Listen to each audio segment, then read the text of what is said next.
I'm Draco Self-Important, and I think you should listen to me. I also think you should like and subscribe. Today, you're going to listen to me talk about red pill dating advice, why it's horrible, and we might get to some sexy time talk, maybe.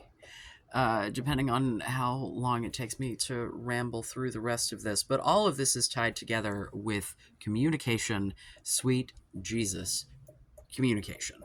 Um, so, through comments back and forth with, uh, I can't words today. My Blue Heaven 86, as well as my user random string of characters. The usuals at this point, I guess. I don't know.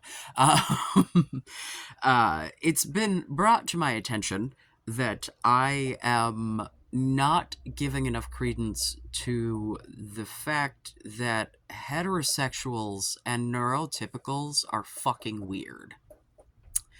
And by that I mean they don't like to talk about important things.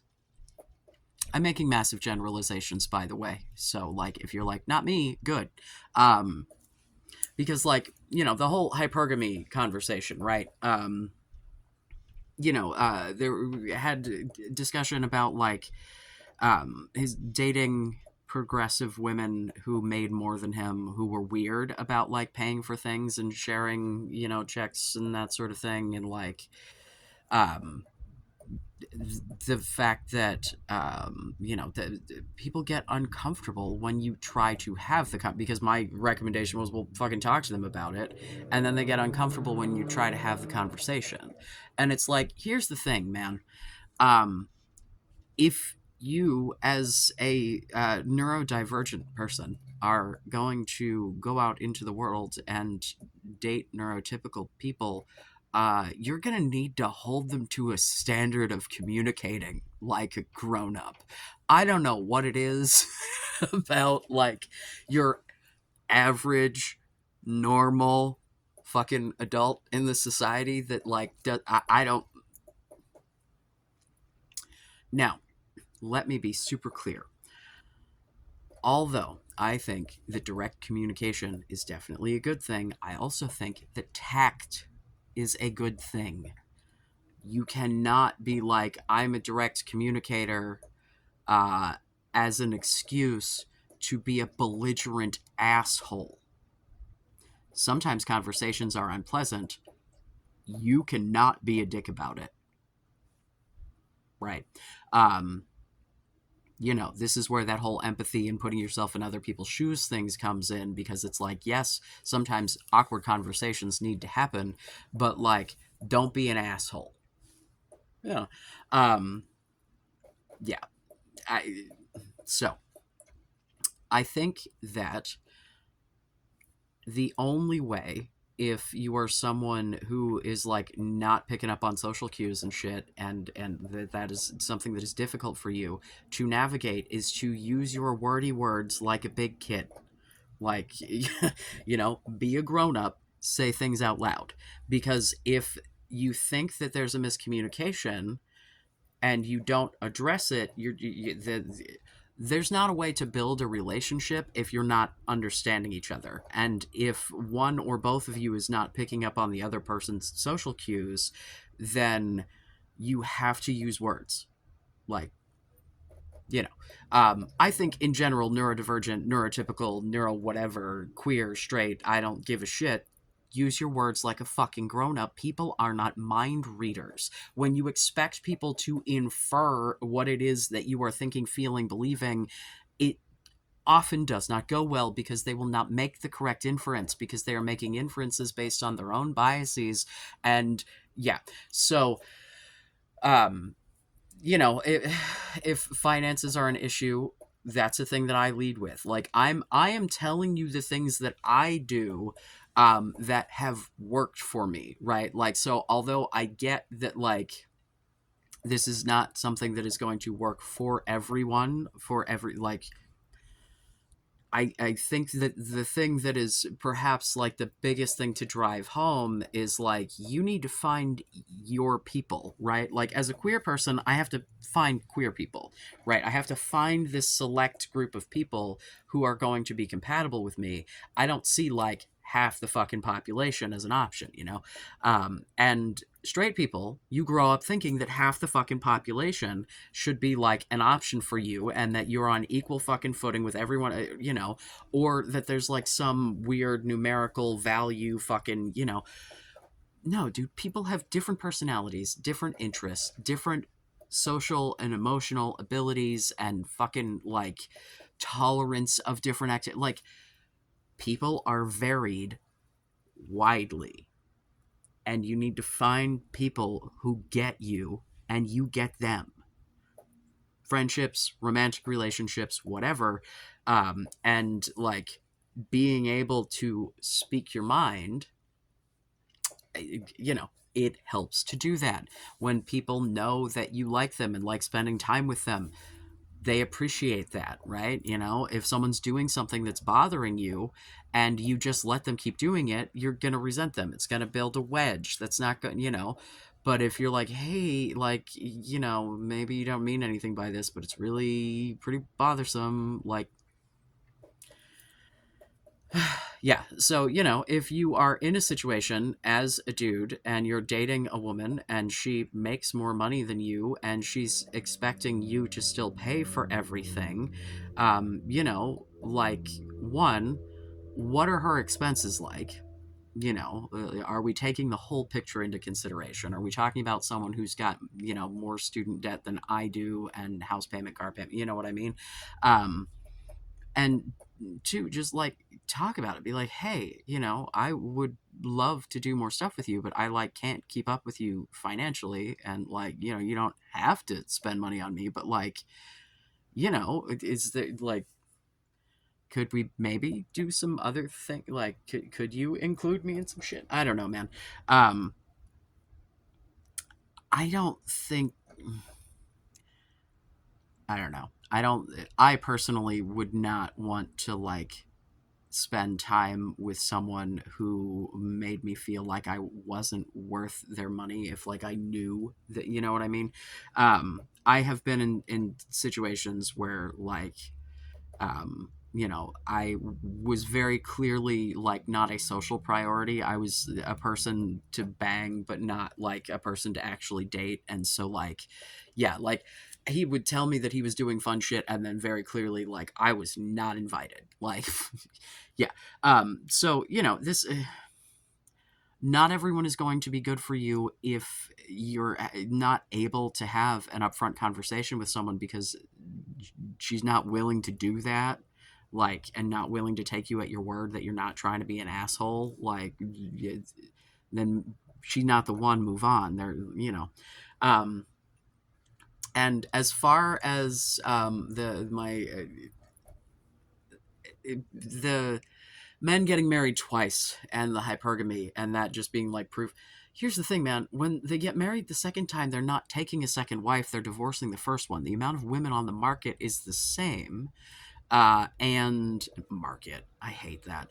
Also, if we're gonna go with that shit, you're gonna have the woman back on the market is probably gonna be more likely to settle than she was before she married that dude. So like,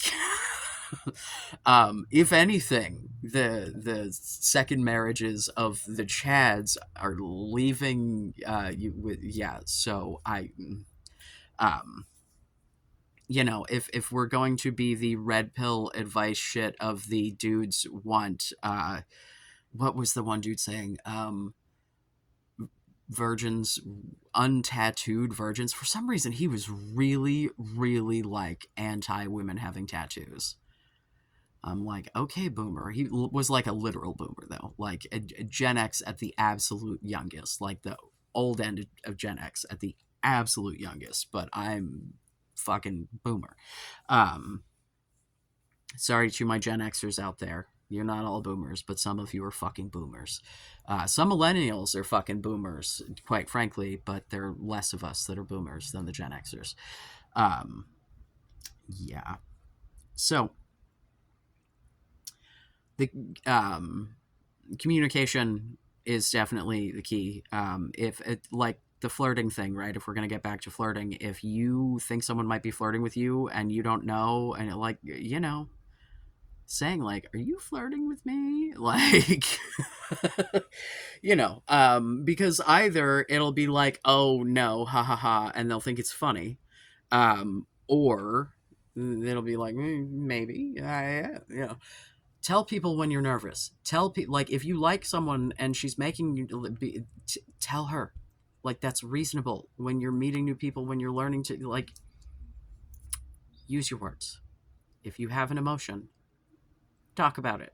I say this as someone who, if I don't, like, if I have some sort of like serious thought, right, like something that, like, I will dwell and dwell and dwell and dwell, and I will infer, and I will make it into the biggest fucking problem in the universe. Whereas if I have this and I feel myself getting into the doom spiral, and I go, "Hey, so I'm having this thought, and it may or may not be rational, but if I don't say it out loud, it's gonna explode my head from the inside out." And then I will bring it up, like I, if my partner does something that I don't like I often will be like, "Hey, that felt gross. I didn't like that, and this is why." Like, and 9 times out of 10, I get, "Oh, I'm sorry, I didn't realize," or "I didn't mean it that way," or "Next time I will." You know what I mean? Like, if you're not like, "You're a fucking asshole and all you do is try to hurt me," and blah, blah, blah, like, you can.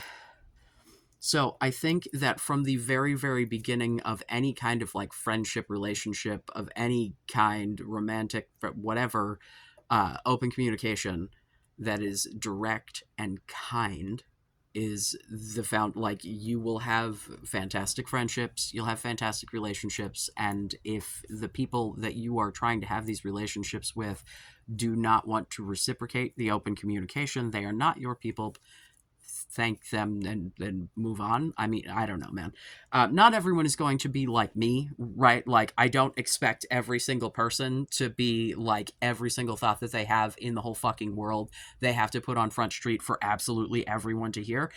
But if there's something that's like affecting you, if there's something that don't let your inner monologue ruin a relationship when you could just talk to the other person and find out what they're actually feeling. um, when you do that enough times with the same person, you learn, like, that they're not, like, resenting you or feel your burden or, any of like those kinds of things. Because that's, especially if you're someone who does not have a lot of experience in romantic relationships, you might look for a lot of reassurance. And that can get kind of old, right? Like, you don't want to be like the super needy guy, right? But the way that you do that is by getting the reassurance, hearing it, absorbing it, and not fucking questioning it, such that you have to go back and get that same reassurance over and over and over and over and over and over again when you've already been, you know? Um, so, let's say you've had your friend, you've had your open communication, you've had, and you're in a situation now where you've flirted, you've been reciprocated in the flirting. Oh my God, you're going to get laid, right? Let's skip forward in time a moment, because I assure you that at some point, if you want to, you will get laid in your future. I'm just like, the yeah, I'm not even going to entertain the idea that you won't, because the chances are very minimal. Assuming you care enough to try, I guess. If you're like Ace or whatever, then cool. Don't bang if you don't want. That's fine. Um, Here is where communication comes in more than anything else. This is the thing that I need for you to understand more than anything. If you hear nothing else, hear this. Not all genitals work the same. This shit is like a combination lock that changes combination all the fucking time. And your job is to be the safe cracker. Now, that sounds daunting as fuck, right? Except that if you foster open communication with your partner and she can go up, left, harder, softer, not there, and fucking direct you, right? Be the stethoscope while you're twisting the dial on the safe, as it were. It's a whole lot easier to do that because I can assure you, and listen, dude, I am like my junk is a whole different thing at this point than like it's its own fucking unique beast. I don't know what like as it were a big boy dick actually like. I assume that there's some variability in what it takes to make you come. It seems to be what I see while fucking people with them. But I can assure you, as someone who used to have, female genitals unaltered by testosterone, that worked like regular, like perfectly functional, little too functional reproductive system, if you will. It changes all the time. There's hormones are like the biggest thing because like literally the fucking uterus will like move depending on the position in the menstrual cycle.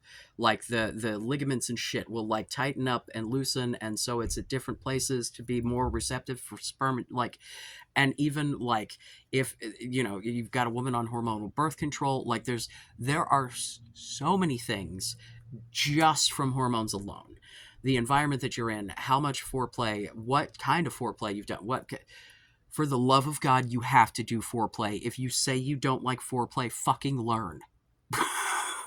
I'm sorry, this is not one that you cannot do. Like, you don't, I'm not saying never have a quickie. Sometimes a quickie is fun. Sometimes it's fun to just spit on it and go, okay? Like, I get that. But, that's like Cookie Monster says about cookies, that's a sometimes food. You need to eat your vegetables, and your vegetables are fucking foreplay. And by that, I mean, these should be like vegetables like those tasty, like roasted Brussels sprouts with like the bacon and the garlic. They're all caramelized that you're like, ooh, man, those took a really long time, but those are really fucking good. Like that, right? Vegetables because it's good for you, but also can be delicious. And sometimes actually literally delicious. You have to talk to the person that you were banging, right? I was watching a video earlier today from Mickey Atkins. She's a licensed therapist and a woman. So if we want opinions from not just a woman but an educated woman in the field, she was watching TikToks from like red pill dating coach types, and it was just like none of them seemed happy, even the ones who were saying that they were getting laid, right? And here's the thing, this idea that like women want dudes that treat them like shit, what you're seeing when you see a woman come back to someone who is like pushing them away is most likely someone with attachment trauma. And what you're doing by intentionally being fucking weird and detached with them is abusive and irritating trauma wounds. I'll leave the fucking link for the Mickey Atkins video. It's a good video. So it's like, yeah, it might work. Like, you might get laid, but are you gonna have a fulfilling relationship out of it? But like, this was also like some fucking dude saying like women are incapable of love. Like, holy shit. how are the same fucking people gonna like, oh my god, like it's the same group of people that fucking call me motherly and shit because I want to be helpful, and so like I'm too loving, so that's womanly, but women can't love also because they won't fuck you. People are people, people are different, lots of people are capable of different things emotionally, but I can assure you that uh you know if you want an emotional connection with another human, um, you're gonna need to like invest in that, right? If you really just want to get laid, you if you really just want to get laid, there are ways to do that that aren't manipulative bullshit. I mean, like the language of people saying things like, then she'll let you have sex with her, right? There was this dude talking about lying about like a side business to make yourself look like you're more you've got more future financial potential than you might necessarily have, and even if they figure it out by then, they've already let you have sex with them, so you've gotten what you wanted, so it doesn't matter. So then she realizes you were lying and manipulating, bounces, and you have to start all the fuck over again from scratch manipulating somebody else. Gee, that sounds fun. Like, no, you do not have to do this shit. There are women out there who do not play these games. Like, and if the thing is that it's not most women, okay, I'm sorry, you cannot come to me as a homo and be like, oh, but there aren't enough women. You can find your people. This is why I say like hobbies and like go out and explore your interests, because if you find someone who's interested in shit that you're interested in, like fucking nerdy shit, right? Like your magics and your D&Ds and your Pokemons and you anything you can play at a comic shop, right? You're going to find a lot of neurodivergent people there. You're also going to find a lot of queers there in most cases, but the right doesn't want to admit to that. They get real mad about ladies and fucking 40K, and yeah, I'm sorry. I can go on a whole ass rant about the whitewashing of nerd culture, but you can find people who have a brain that works like yours. You have to value yourself as a human. You have to value women as humans, or whoever it is that you're trying to fuck, if not women. And you have to communicate like an adult. Like, be a grown up, use your words. And you have to do all of this with kindness to yourself and to the people you're trying to have relationships with. And if you fuck up, apologize and do differently next time. Like, it's. I just do not want you to think that this is some hopeless fucking shit where there's like not a possibility of you finding someone who's not going to play games and be an asshole. You are way more likely to find someone who's not a game playing piece of shit if you're not playing games. I was just having a conversation the other day with a friend who like has not dated in a very long time, but is now like, because he didn't give a shit, but is now like, I think I might give a shit. But also I don't want to deal with the games. And I'm like, you're old enough now that the women you're going to be dating are going to be over the bullshit. Like, you'll be fine. Like, you are open, you can communicate, like, because, this is one of my closest friends and someone who, like, I tell damn near everything, so like, yeah, I have more faith in you than you do. Yeah. Oh, also, my Blue Heaven 86 did say something that I would love to point out that I think is wonderful. That he works on himself. more than anything else, right? You you can only control you, and the best that you can do is to be the best version of yourself that you can be, so that you are putting the best version of yourself forward and giving the best version of yourself in any relationship, whether it be friendship, romantic, whatever. And if you do that, you're going to get that back at some point. It may not be immediate, it may not be everyone. I'm not, like, I have a handful of very close friends. I have lots of acquaintances, but like, of the people that I'm like, that is my friend, like, they're, like, but especially if you're someone who doesn't have a lot of social battery, how many fucking friends you need? Like, if you're not someone who needs to be the like social butterfly, if you're content to sit in your fucking room and, play video games or watch YouTube or whatever all fucking day, as I am, like, you don't necessarily need 47 fucking friends and weekend plans all the time. On the other hand, you should probably leave the fucking house if you'd like to have any friends. you know, like, just if that is a thing that is important to you. There are people who are loners. There are people who legit do not give a fuck. And, Godspeed, man. Um, oh yeah, some of the other advice, oh God, and there's so much of it out there. This idea of using like a kink BDSM Dom persona as a way to have like false confidence, basically. No. Listen, I am pro kink, like, for real, for real. I am not someone who has been like big in the kink community. I have like done kink things with people. I have been with people who were like, regulars at Munches and shit.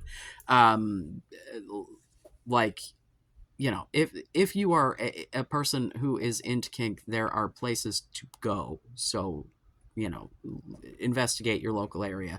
I know that there are a lot of things that, like, going as a single dude is not an option or weird or whatever, but like, I'm not here to discuss the intricacies of kink. What I am here to say is the biggest thing that you need before engaging in any kind of like potentially dangerous kink, so anything in the BDSM sphere at all, because even if it's not like physically dangerous, it's all shit that like can leave you emotionally fucked up, and if you don't practice good aftercare, you're just traumatizing your partner.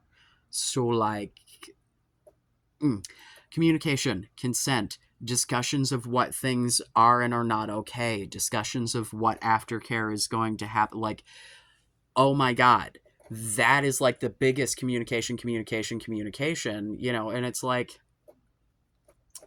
if you are, you know, I am not going to suggest that there is never a time that you can be with someone for the first time and be like, get on your knees for daddy, and that she won't just be like, yay. And, like, there are definitely like, you know, submissives out there who will submit to anyone because that's what they want to do. You know what I mean? I don't. I was watching a video from a creator that I cannot remember the name of, that I think that was the only video I ever watched, so I don't know, I don't know her shit well enough, but it talks a lot about, like, kink shit and these fucking dudes using it as, like, I don't know, man. It shouldn't be a way to bolster your confidence. If it's something you're into, then be into whatever you're into, but, like, oh my God. Even consensual non-consent has consensual in it. You know what I'm saying? Like, even if you're gonna play act, not get, oh God, you, sweet Jesus, don't do weird kink shit without discussing it first. Like, that's not a way. Like, no, no, please. um yeah, figuring out what you're into is probably good, but if you're not into anything particularly adventurous, that's probably also fine. Plenty of vanilla people out there. um, yeah, I don't know. Communication is key. Please, for the love of God, talk to people, talk to everyone. Use your words. Tell people what you're thinking. If you're feeling awkward, tell them. If you're feeling like things are going well, tell them. Like, if you would like to know what words to say, give me a scenario. I'll give you words. That's like my favorite thing. My many years of customer service experience, as well as being a traumatized child who had to learn to walk on eggshells, I can tell you how to say things in the way that is least likely to have that person explode in your face. So, I don't make guarantees, but I'm pretty good at de-escalating people and preventing people from escalating. And conversely, I'm pretty good at intentionally escalating people. So, if you want to know what to say to really piss somebody off, I could probably help you with that too. But I don't think that's quite what this particular series is about. Yeah. If you have enjoyed, please, please, please, for the love of God, subscribe, like, comment anything, comment hate. God, y'all know I love a hate comment. Y'all know I love a reason to scream on the internet. Uh, Hopefully, I've been entertaining. Maybe you've learned something. Communication is key. I'll say it till we're all dead. I love you. Be safe. Make good choices.